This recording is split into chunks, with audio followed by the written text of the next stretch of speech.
미국 어린이 미디어 이용 실태 및 미디어 교육 정책 현황과 시사점에 대해서 발표하게 된 윤지원입니다. 오늘 발표 내용 미리 간단하게 소개드리면요. 미국 어린이들과 청소년들은 어떻게 미디어를 사용하고 있는지, 교사들은 어떻게 교육을 받고 있는지, 그리고 디지털 시민성과 미디어 리터러시 법안은 무엇이고 또 우리가 여기서 배울 점은 무엇인지, 학교 및 도서관 정보통신 지원 기금 프로그램이라고 E-Ray 프로그램이라고 이렇게 불리는 프로그램이 있는데 그것은 무엇인지, 그리고 미디어 교육 프로그램의 다른 주요 사례들, 그리고 미국 상황에서 저희가 배울 수 있는 시사점에 대해서 오늘 발표하도록 하겠습니다. 미국 어린이들과 청소년 미디어 실태에 대해서 소개를 해드리면요. 이 조사는 2019년도에 커먼센스 미디어에서 조사가 되었습니다. 미국에서는 국가 주도의 미디어 이용 실태 조사가 없고요. 예전에는 퓨어 리서치 센터에서, 그리고 최근에는 커먼센스 미디어에서 그 조사를 하고 있는데요.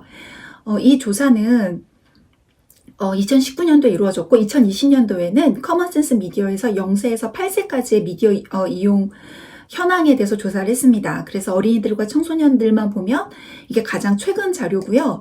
보시면 아시겠지만 어린이들은 평균 4시간 44분, 청소년들은 7시간 22분 이렇게 스크린 타임을 가지고 있었고, 부모의 연봉과 최종 학교에 따라서 또 스크린 타임의 차이를 보였습니다. 그래서 여기서 고소득은 연봉 10만 불 이상의 어린이들, 그러니까 부모가 연봉 10만 불 이상인 가정의 어린이들, 이 고소득으로 분류가 됐고요. 그다음에 중산층 가정은 3만 5천 불에서 10만 불 미만, 저소득층은 3만 5천 불에서 이제 그 미만이 이렇게 가정 수입이 있는 경우고, 또 부모 최종 학위에 따라서도 이렇게 조사를 했는데요. 여기서 보시면 아시겠지만 부모가 고소득일수록, 그리고 교육 수준이 높을수록 아이들의 스크린 타임이 더 적은 것을 확인하실 수 있습니다. 스크린 타임 분포도를 찾아보면, 이렇게 비교해보면요. 어린이들, 청소년 모두, 이제 영상을 보는 텔레비전이나 비디오 등 영상을 시청하는 것이 53%, 39%로 가장 많았고요. 그 다음이 게이밍. 그러니까 게임하는 게 이제 31%, 그 다음에 청소년들은 22%였고요. 인터넷 사이트 브라우징 하는 거는 어린이들은 5%, 청소년들은 8%였습니다. 여기서 또 살펴볼 것은 컨텐츠 제작인데요. 컨텐츠 제작은 어린이들은 2%, 청소년들은 3%입니다. 나이별 스마트폰 보유 현황을 비교해 보면요.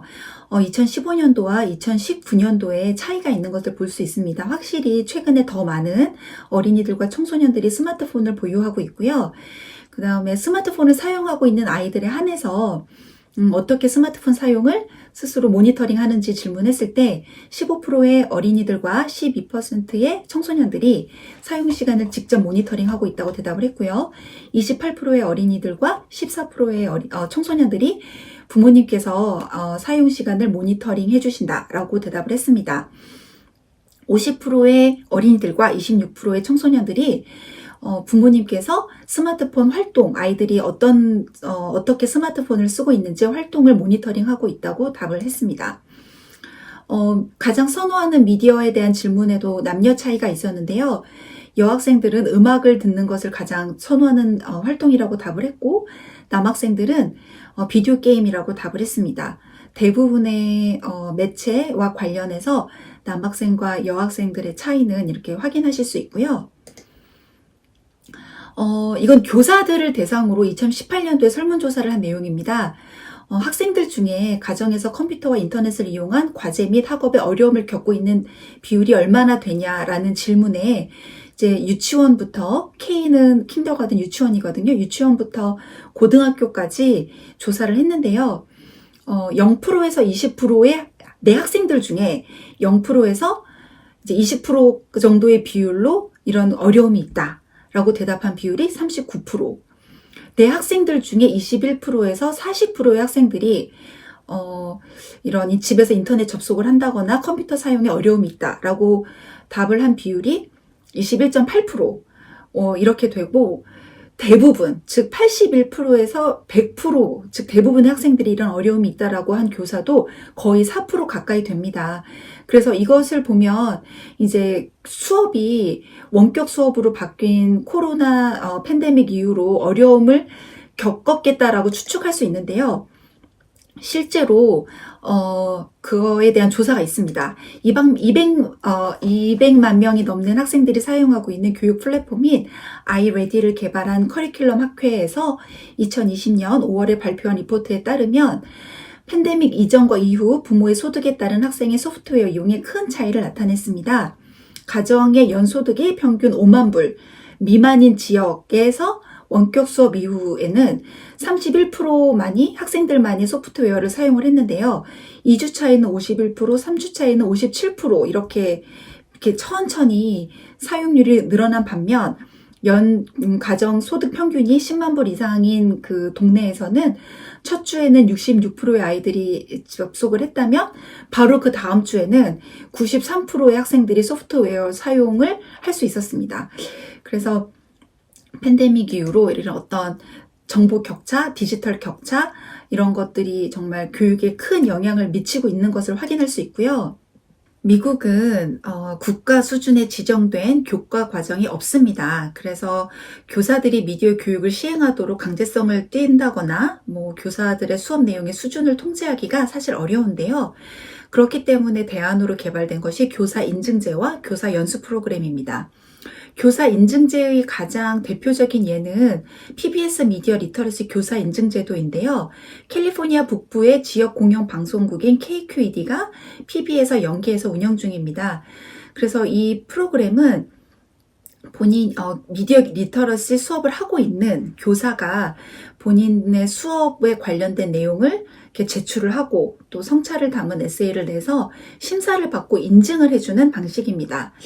이렇게 교사 인증 제도가 이미 실행하고 있는 미디어 교육 내용을 이렇게 심사를 해서 자격을 인증받는 방법이라면 교육기관에서 진행되는 미디어 교육 프로그램에 참여해서 자격증을 취득할 수도 있습니다. 여러 프로그램이 있는데요. 그중 하나가 로드 아일랜드 대학교의 미디어 교육 연구소에서 매년 진행하고 있는 교사 연수 프로그램인 Summer Institute in Digital Literacy가 있습니다. 그래서 매해 여름 6일 동안 초중 고등학교 교사들과 학교 도서관 사서 대학교 교수들, 연구자들이 모여서 디지털 리터러시 교수법을 배우는데요. 6일 동안 참여해서 원하는 경우는 대학원 학점도 취득할 수 있고요. 그다음에 그 다음 해에 그 윗과정 티어 2로 등록해서 이렇게 또 다른 과정을 그 리더십 프로그램을 이렇게 참여할 수도 있습니다. 제가 여기에 이렇게 포함시킨 이미지는요, 언론재단에서 발행되는 개간지 미디어 리터러시에 제가 2020년 가을호에 이 썸머 인스티튜트를 소개하는 글을 썼습니다. 그래서 그 기고한 부분에 대해서 이렇게 소개시켜드리고 싶어서 포함시켰고요. 관심 있으신 분들은 이렇게 찾아보시면 될 것 같고요. 또 소개시켜드리고 싶은 내용은 디지털 시민성과 미디어 리터러시 법안입니다.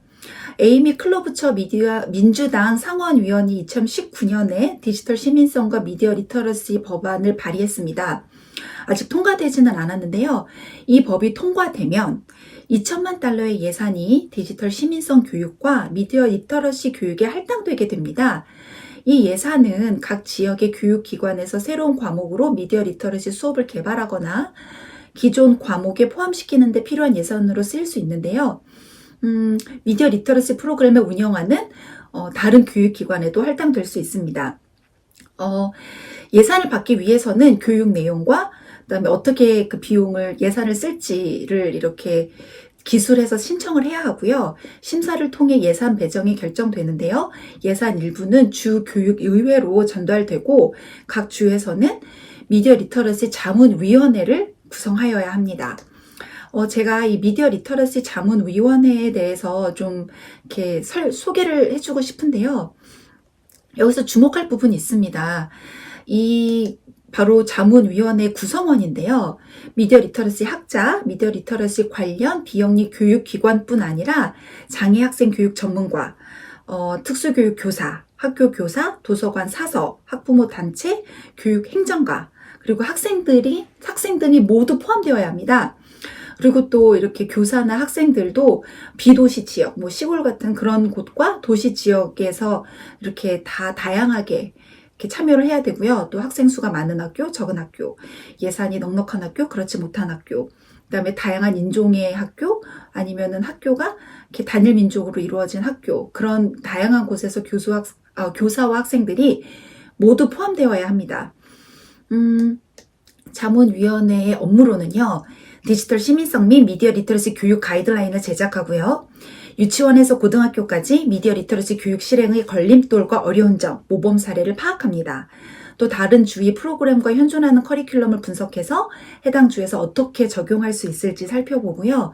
데이터를 수집하고 연구를 수행하고 또 학생들과 교사의 미디어 리터러시와 디지털 시민성 역량을 조사하고 구체적인 지원 방안을 모색합니다. 또 매 자체 평가와 추천 사항을 포함해서 리포트를 주의 교육기관에 제출하게 됩니다. 미국 미디어 교육을 이해할 때 알아야 할 내용 중에 하나가요. 바로 연방 정부는 교육 정책을 정하고 이끌어가는 데 있어서 역할이 미미하다는 건데요. 주 정부의 정책을 바탕으로 지역 학군에서 방향성을 잡고 우선순위와 기준을 정하고 또 교육과정에 대한 최종 결정을 내립니다. 미국 각주의 미디어 리터러시 관련된 법안을 검토한 리포트에 따르면요. 미국 14개 주에서 미디어 리터러시와 관련된 교육법이 제정되어 있었고요. 현재 관련된 법안을 추진 중인 주들이 점점 늘어나고 있습니다. 이 14개 주 중에 가장 강력한 법을 가지고 있는 주로 뽑히는 곳이 바로 플로리다와 오하이오인데요. 예를 들면 플로리다에서는 언어 예술 과목에 국한되어 있던 미디어 리터러시 능력이 2013년 전 과목의 교육 목표로 확대되었습니다. 플로리다에서는 유치원에서 고등학교까지 모든 과목의 교육 목표 중에 학생들의 비판적 사고 능력, 문제 해결 능력, 커뮤니케이션, 읽고 쓰는 능력, 정보와 리터러시 역량, 시민 참여가 다 포함되어 있습니다. 오하이오 역시 유치원에서 고등학교의 모든 과목의 교육 표준에 정보, 미디어, 테크놀로지 리터러시 능력과 관련된 내용이 포함되어 있습니다. 미국의 미디어 리터러시 교육을 이해하는데 또 빠질 수 없는 것이 바로 학교 및 도서관 정보통신 지원 기금 프로그램입니다. 미국 연방통신위원회, 즉 FCC에서 운영하는 보편적 서비스 기금은요, 사람들이 이제 전화기를 사거나 통신비를 지급할 때 내는 보조금, 수수료에서 걷어진 기금의 사용을 일컫는데요. 1996년도에 제정된 통신법에 따라서 1997년도에 제정된 기금입니다. 디지털 격차를 줄이고 모든 이들이 공평한 디지털 접근권을 갖는 것을 목표로 하는데요. 보편적 서비스 기금에서 운영하는 4가지 프로그램 중 하나인 학교 및 도서관 정보통신 지원 기금 프로그램은요, 이 레이 프로그램이라는 약칭으로 불리고 있습니다. 이 기금은요, 유치원, 초중, 고등학교, 공공도서관, 그리고 학교 도서관 재정이 학교와 분리되어 운영될 경우는 또 이제 학교 도서관의 하드웨어 기기 구입, 인터넷 접속, 그다음에 또 통신 비용에 필요한 자금을 지원합니다. 이 레이 프로그램은요,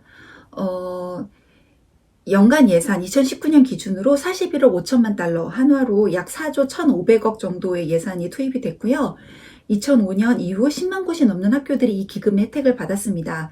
이제 지원 대상이나 규모는 이제 자금 사용에 따라서 조금씩 달라지는데요. 인터넷 접속, 데이터 전송을 가능하게 하는 서비스에 필요한 자금의 경우는 그 학군에 무료 급식 혜택을 받는 저소득층 학생들이 얼마나 되는지 그 비율에 따라서 결정이 되고요. 학교 및 도서관의 교육 목적으로 사용되는 광대역 연결을 도입하고 또 이를 제공하는 데 필요한 서비스와 기본 유지 보수에 필요한 기금은요. 그 학교와 도서관의 규모, 학생 수에 따라서 이렇게 지원 규모가 달라집니다. FCC는 이 광범위한 기준에 따라서 각 교육기관이 어떤 서비스를 지원받을 수 있는지 정기적으로 검토하고 또 그렇게 이렇게 평가를 합니다. 학교의 재정 상황, 도시, 농촌 등 위치에 따라서 필요한 금액의 20%에서 90%까지 지원을 받을 수 있습니다. 이 레이 프로그램에서 자금을 받기 위해서는 자격 요건이 있습니다. 바로 어린이 인터넷 보호법을 준수하고 있다는 것을 입증하는 건데요. 2000년도에 처음 제정된 이 법은 어린이들이 그리고 청소년들이 인터넷을 통해 나이에 적합하지 않은 해로운 컨텐츠를 접할 수 있다는 우려에서 비롯되었습니다. 따라서 이 기금의 자격을 갖추기 위해서는요, 학생들의 온라인 안전을 위한 조치, 학생들의 온라인 활동을 제한하거나 감시하기 위한 조치, 음란물을 필터링하고 또 차단을 하고 있다는 것을 증명을 해야 하고요. 또 인터넷 안전에 대한 합리적인 공지를 또 하고 있어야 합니다. 학교의 경우는 이제 추가 요건이 있습니다. 바로 테크놀로지를 안전하고 책임감 있게 사용하는 법을 가르쳐야 된다는 건데요. 이는 온라인상에서의 올바른 소통과 사이버 폭력에 대한 교육을 포함합니다. 그래서 이제 이 교육에 대해서 어떤 것을 교육을 해야 되는지 그런 것들은 사실 구체적인 내용이나 방법은 명시되어 있지 않습니다. 그래서 각 학교나 학군에서 자체적으로 필요를 파악해서 교육 내용을 정할 수 있습니다. 그래서 이 레이 프로그램이요. 대부분의 미국 공립학교에서 디지털 시민성 교육이 실행되게 된 계기를 마련해 주었습니다. 학교 안에서의 미디어 교육을 좀 더 살펴보면요. 미국에서는 미디어 리터러시 교육이 어떤 특정 과목에 국한되어 있지 않습니다. 그리고 거의 모든 과목의 주요 학습 목표로 스며들어 있고 교과 과정이 포함되어 있는데요. 영어, 수학, 과학, 사회, 예술, 음악 등 대부분의 과목에 미디어 리터러시와 관련된 교육 표준이 포함되어 있고요. 또 미디어 리터러시 과목이 따로 없는 학교에서도 이렇게 다양한 과목을 통해서 학생들이 미디어 리터러시 교육을 접할 수 있게 됩니다. 제가 여기에는 미디어 리터러시를 주요 역량이나 교육 목표로 지정한 교육 과정 그리고 협회를 몇 군데를 이렇게 예로 적어 놨는데요. 미국의 미디어 리터러시 현황을 검토한 2013년도 보고서를 살펴보면 유치원부터 고등학교까지 영어, 사회, 미술, 보건, 과학, 미디어 제작, 언론, 테크놀로지, 컴퓨터, 도서관, 특별활동 시간에 미디어 리터러시 교육이 이루어지고 있었고요. 또 보고서 저자들은 다양한 과목에서 각기 다른 교육 목적을 가지고 각각의 다른 맥락 속에서 여러 종류의 텍스트를 통한 미디어 리터러시 교육을 당시 미디어 교육의 장점으로 꼽았습니다. 미국 미디어 교육을 살펴볼 때 또 주목할 만한 부분이 도서관에서 이루어지고 있는 미디어 교육입니다. 인터넷으로 인해서 지난 20년 동안 도서관 사서들의 역할이 급변했는데요. 미국 대부분의 학교에서는 도서관 사서들이 교사들과 파트너가 되어서 미디어 교육과 관련된 수업 준비와 수업 시간에 미디어 테크놀로지 사용을 돕습니다. 또 국가 교육 제도가 따로 없기 때문에 교사가 수업 자료를 직접 선택해야 하는데요. 도서관 사서들은 미디어 교육뿐 아니라 다른 과목과 관련해서도 이렇게 수업 자료들을 이렇게 찾을 수 있도록 도와주고 또 미디어 자료 및 테크놀로지 이용을 돕습니다. 또한 도서관 사서들이 미디어 리터러시 수업을 직접 진행하기도 합니다. 학교 도서관뿐 아니라 공공도서관에서의 미디어 교육도 활발하게 이루어지고 있는데요. 미국 도서관에서는 어린이들과 청소년, 성인들을 위한 다양한 미디어 교육 프로그램이 운영되고 있습니다. 가짜 뉴스에 대한 교육, 언론인들이나 미디어 전문가들을 초대한 세미나, 또 아이들의 디지털 리터러시 교육을 위한 학부모들을 대상으로 한 프로그램, 또 청소년들에게 미디어 제작을 교육하는 프로그램 등이 있습니다. 좋은 예로 시카고 공립도서관의 U 미디어 프로그램이 있는데요. 이 프로그램은 청소년들에게 그래픽 디자인, 사진, 비디오 제작, 음악 제작, 2D, 3D 디자인 등 다양한 미디어 제작에 대해서 교육하고 또 창작 기회를 이렇게 대회를 연다거나 또 어떤 붓캠프를 연다든가 해서 이렇게 창작 기회를 보장합니다. 또한 미국의 공공도서관은 미국 미디어 리터러시의 중요한 요소인 미디어 접근 문제의 해결, 또 디지털 격차 해소를 위해 오랫동안 노력해 왔습니다. 누구나 무료로 컴퓨터 교육을 받을 수 있고요. 또 어린이들과 청소년들은 도서관에 있는 컴퓨터로 과제를 하고 또 필요한 도움을 받을 수 있습니다. 미국 공공도서관에서는 어린이들과 청소년들의 숙제를 도와주는 것은 정말 오래된 전통인데요. 학생들은 누구나 과목에 상관없이 도서관에서 숙제 관련 도움을 받을 수 있고요. 예를 들면 시애틀 공공도서관에 있는 홈워크 헬프 아워에 가면요. 미리 예약하지 않아도 자원봉사자들이 이렇게 대기하고 있어서 학생들이 질문해 주는 거를 이렇게 답해주고 또 숙제를 도와줍니다. 또 수학, 과학, 영어, 사회 등 이런 과목들에 대해서도 1대1로 지도를 받을 수도 있습니다. 코로나 이후로 원격 수업이 시작되면서 현재는 많은 도서관들이 숙제와 학업을 도와주는 무료 온라인 튜터링 프로그램을 운영하고 있습니다.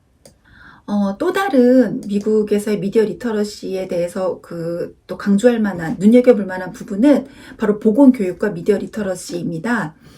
미국 소아과 의사협회에서는요, 텔레비전, 영화, 미디어, 컴퓨터 게임, 인터넷, 음악, 비디오, 신문, 잡지, 책, 광고 등이 어린이들과 청소년들에게 긍정적인 영향을 미칠 수도 있고 또 부정적인 영향을 미칠 수도 있다는 것을 모두 인정합니다. 그런데 이제 미디어 리터러시 교육은 그 부정적인 영향을 줄이고 긍정적인 영향을 강조할 수 있다는 점 때문에 오랫동안 미디어 교육을 이렇게 주장해 왔습니다. 그래서 미국에서는 건강하지 않은 미디어 메시지와 재현으로부터 비롯되는 악영향, 잘못된 미디어 사용 습관에 대한 우려로 이제 보건, 헬스 시간에 미디어 리터러시 교육이 오래전부터 이루어져 왔는데요. 신체 이미지, 자존감, 비만, 거식증, 흡연, 마약, 음주, 폭력, 성, 이런 위험 행동 등이 미디어에서 재현된 내용을 비판적으로 분석하고 또 균형 잡힌 미디어 사용, 멀티태스킹, 스크린 타임 등과 관련된 부분들도 이렇게 수업 시간에 다뤄지게 됩니다. 수업 시간 활동 내용으로는요, 미디어에서 위험한 행동이 어떻게 묘사되는지 비판적으로 분석을 한다거나 미디어 다이어리를 통해 스스로의 미디어 사용을 모니터링하기도 하고 또 건강과 관련된 공익 광고를 직접 제작해보는 활동 등이 포함됩니다. 미국에 분권화되어 있고 또 자율적인 교육 시스템의 특성으로 1960년대부터 기업들과 언론사들은 미디어 교육 커리큘럼과 수업 자료 개발 등에 참여해서 큰 역할을 수행했습니다. 사실 1990년대에는요, 기업에서 제작된 미디어 리터러시 커리큘럼의 진정성, 그리고 미디어 리터러시 기관에서 기업의 가입을 허용해줘야 되는가 아닌가에 대한 찬반 논란이 정말 뜨겁게 가열됐었는데요. 찬성하는 학자들은 교육자들은 기업들의 미디어 리터러시 교육자료 개발이 홍보 목적으로 이제 이용되거나 정부의 규제를 막기 위한 술수라고 볼 수도 있지만 기업들이 미디어 리터러시를 위한 예산을 따로 확보하고 또 교육 자료를 개발해 배포하는 것에서 오는 이익이 더 크다고 주장했습니다. 하지만 또 반대하는 쪽에서는 미디어 리터러시 운동에서 미디어에 대한 비판이 이제 사라지고 또 어떤 친기업적인 목적으로 사용될 수 있다라는 거를 이제 우려를 하곤 했는데요. 사실 역사를 통해서 보면 기업들의 미디어 리터러시 교육의 개입은 획일적이지 않습니다. 사실 다양한 접근법이 사용되었고요. 신문사, 방송국, 광고업계, 인터넷 업계에서 제작된 많은 교육 프로그램들이 미디어 컨텐츠 구조 제작 과정에 대한 정보를 제공하고 있고요. 소비자 보호, 미디어 사용과 관련된 위험의 최소화, 창의적인 자기 표현, 여러 활동 등에 대해서 이렇게 교육할 수 있는 내용들이 포함되어 있습니다. 그래서 실제로 미국에서는 미디어 기업들이 주도한 여러 미디어 리터러시 교육 프로그램들이 시민들과 학생들의 미디어 리터러시 역량을 향상하는 혁신의 원천이 되고 있다고 평가를 하기도 합니다. 제가 여기서 이제 포함시킨 거는요, 마이크로소프트사에서 이제 제공하고 있는 디지털 리터러시 그 커리큘럼과 또 뉴욕타임즈에서 제공하는 이제 미디어 교육 수업 자료들을 이렇게 여기에 포함시켰는데요. 제가 이 연구를 위해서 인터뷰했던 르네옵스 교수는 교사들이 기업이나 언론사의 관점을 이해하는 것이 중요하다고 지적했고요. 그러니까 예를 들면 뉴욕타임즈에서 개발한 미디어 리터러시 자료들은 수업 시간에 효과적으로 사용될 수 있습니다. 하지만 결국은 이 자료들은 뉴욕타임즈를 좋아하게끔 구성되어 있다는 것을 교사들이 인식해야 한다고 이렇게 조언했습니다. 미국 공영방송국인 PBS는 다양한 교육 자료 개발로 사실 그동안 미국의 미디어 교육에 어떤 큰 역할을 해왔습니다. 제가 앞에서 설명드렸던 이제 교사 인증 제도뿐만 아니라요, 또 다른 예가 바로 PBS 러닝 미디어인데요.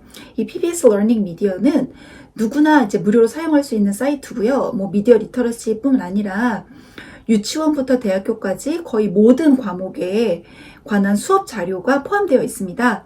그래서 모든 자료에는 어떤 과목에 무슨 핵심 역량을 다루는지 표시되어 있고요. 구글 클래스룸과 같이 이제 그런 플랫폼과 연결되는 링크가 있어서 교사들이 이렇게 쉽게 수업 시간에 사용할 수 있도록 이렇게 되어 있습니다. 사실 미국에서 또 다른 미디어 교육의 큰 역할은 대학 연구소들이 하고 있습니다. 많은 대학들이 미디어 리터러시 관련된 연구소를 운영하고 있고요. 그 중에 대표적인 로드아일랜드 대학교, 이사카 칼리지, 워싱턴 대학교, 템플 대학교를 이렇게 제가 예로 들었는데요. 이 모든 학교들이 각각의 어떤 우선순위나 초점, 이렇게 운영 방식들이 좀 다르긴 합니다. 하지만 일반적으로 봤을 때 교사와 학생들의 필요에 맞는 공공 프로그램과 교육 서비스를 제공하고요. 미디어 리터러시 수업 자료들을 개발해서 또 배포하고 교사 연수 프로그램을 제공하고 관련된 연구를 하고 또 그거를 이제 논문으로 이렇게 발표를 하고요. 그다음에 다양한 무료 세미나 또 최근에는 이제 웨비나들을 많이 이렇게 열고 있습니다. 또한 이제 서비스 러닝, 그다음에 커뮤니티 베이스드 러닝이라고 해서요. 이제 공동체 기반 학습이 미국에서 많이 확대되고 있는데요. 또 실제로 많은 대학교에서 이거를 이제 졸업 필수 조건으로 내세우고 있습니다. 이것은 이제 대학과 지역사회가 연계해서 지역사회의 필요를 파악하고 그 필요를 채울 수 있는 현장 실습을 수업에 포함해서 학생들이 배운 내용을 직접 현장에서 실천하는 그런 교수법입니다. 미디어 리터러시 수업의 경우는요, 미디어 리터러시나 어린이들이 미디어 사용을 어떻게 하는지 그런 관련된 수업을 듣는 대학생들이 초중 고등학교나 유치원에 가서 미디어 관련 수업을 직접 진행하거나 이미 진행하고 있는 수업을 돕는 형식으로 많이 이루어집니다. 그래서 이제 그런 대학 연구소들이 이런 프로그램들을 이렇게 주도적으로 이렇게 운영을 하고 있습니다. 제가 이렇게 앞서 말씀드린 대학 연구소의 역할은 제가 이렇게 첫 번째 시사점으로 말씀드리고 싶은 대학 연구소의 역할과 이렇게 연결이 됩니다. 미국의 미디어 교육의 발전은 대학교에 속해 있는 연구소나 센터들이 이끌고 있다고 해도 사실 과언이 아닌데요. 탄탄한 연구를 기반으로 제작된 커리큘럼을 방금 소개시켜드렸던 서비스 러닝이나 공동체 기반 학습 프로그램을 통해서 실행하고 또 필요한 내용들을 보완하고 수정해 나가면서 이를 바탕으로 연구를 진행시킵니다. 참여자 행동 연구에 기반을 둔 이 모델은 지역사회의 미디어 교육 발전뿐 아니라 가장 최신 이슈와 사회적 맥락에 바탕을 둔 교사 연수와 커리큘럼 개발로 이어집니다.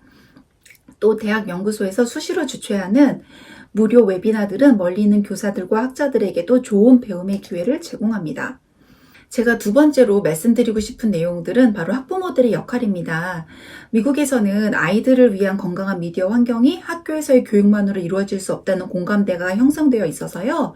학부모들을 위한 자료, 지침서, 프로그램들이 참 많습니다. 예를 들면 커먼센스 미디어에서는 아이들이 접하는 대부분의 매체에 대해서 연령과 주제별로 추천 목록 설명을 곁들이고 있는데요. 단순히 아이들이 어떻게 미디어를 사용하는지 지켜보세요라고 하기보다는 아이들이 좋은 컨텐츠를 즐길 수 있도록 부모들이 도와주는 역할을 하게 도와줍니다. 그래서 아이들의 연령별, 그리고 또 미디어 매체별, 주제별 이렇게 알아야 되는 내용들을 이렇게 정리해서 이렇게 제공하고 있고요. 또 요즘 아이들이 많이 사용하고 있지만 부모 세대에서 익숙하지 않은 미디어, 문화에 관련된 그런 구체적인 가이드도 제공하고 있습니다. 이런 자료들이 온라인상에서만 존재하는 것이 아닙니다.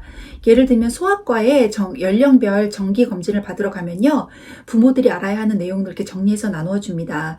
그 시기 아이들의 특징, 부모들이 조심해야 될 것, 권장하는 내용, 올바른 식습관, 이런 다양한 아이들과 어떻게 상호작용을 해야 하나 이런 것들이 적혀있는 가이드라인을 나눠주는데요.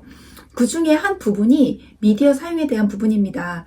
그래서 미국 소아과 협회에서 그 연령의 아이들의 스크린 타임 그리고 미디어 사용에 대해서 어떻게 권장하는지 나와 있고 또 아이들과 미디어 사용을 어떻게 해야 할지 구체적으로 설명되어 있습니다.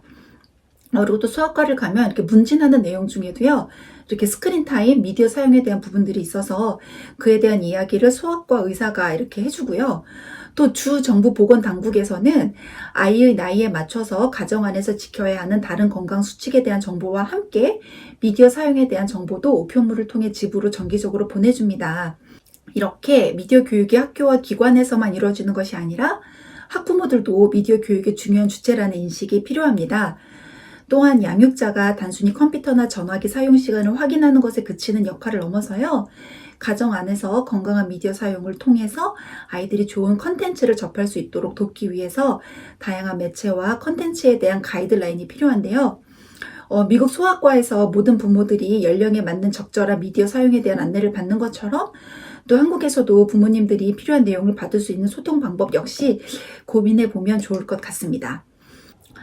디지털 리터러시 법안이 사실 아직 통과되진 않았습니다. 하지만 이 법안에 포함된 각 주별로 조직해야 하는 이사회에 특수교육 전문가와 특수교육 교사를 반드시 포함시키도록 한 것 역시 다시 한번 이렇게 주목할 부분이라고 생각하는데요. 장애 아동 및 청소년들의 특성과 교육에 대해 익숙하지 않은 미디어 교육 전문가들이 놓칠 수 있는 부분들에 대해서 특수교육을 연구하는 학자와 교사를 이렇게 모두 포함함으로써 학교와 현장의 입장과 목소리를 모두 담을 수 있도록 했다고 봅니다. 현재 장애인들을 위한 미디어 리터러시에 대해서는요, 미국 안에서도 이렇게 접근에 치우치고 있고요. 이런 미디어 접근을 가능하게 하는 대기업 주도의 테크놀로지 발달에 중점이 맞추어지고 있는데요. 하지만 모든 주의 미디어 리터러시 이사회에 특수교육 교사와 전문가들이 이렇게 참여하는 것을 시작으로 좀 더 다양한 논의와 교육 프로그램의 발달을 기대해 볼 수 있다고 생각합니다. 한국 미디어 교육계 역시 보이는 신체적 장애뿐 아니라 학습 장애, 우울증 등과 같은 보이지 않는 장애까지 다양한 장애 스펙트럼을 인식하고 또 이들이 미디어 교육 안에서 소외되지 않을 수 있도록 고민해야 될 거라고 생각합니다. 미국과 한국 교육 시스템의 가장 큰 차이는요, 바로 각 학교와 교사들이 가지고 있는 자율성이라고 생각을 합니다. 국가 주도의 교육 제도를 가지고 있는 한국에서는 사실 각 지역별로 교육 정책을 정하고 또 교사의 자율성이 보장되는 미국의 시스템을 그대로 적용하는 것은 사실 무리가 있습니다. 하지만 각 지역과 학교의 필요가 다를 수 있다는 것을 인정하고요. 정부가 정해놓은 커다란 틀 안에서 각 학교가 세부 내용을 정하게 하는 것도 고민해 볼 수 있습니다. 사실 이렇게 각 학교의 자율성이 긍정적인 교육적 효과를 줄 수도 있지만요. 또 동시에 이번 코로나 사태는 미국의 탈중앙화 교육 시스템의 한계를 여실히 드러냈습니다. 컨트롤 타워가 전무한 상황에서 교육의 공백이 그 어느 때보다 심해졌고요. 또 교사와 학교의 상황 및 대응 방법에 따라서 학생들의 수업의 질도 천차만별로 커졌습니다. 그래서 그 어느 때보다 학습 격차도 커지고 있고요.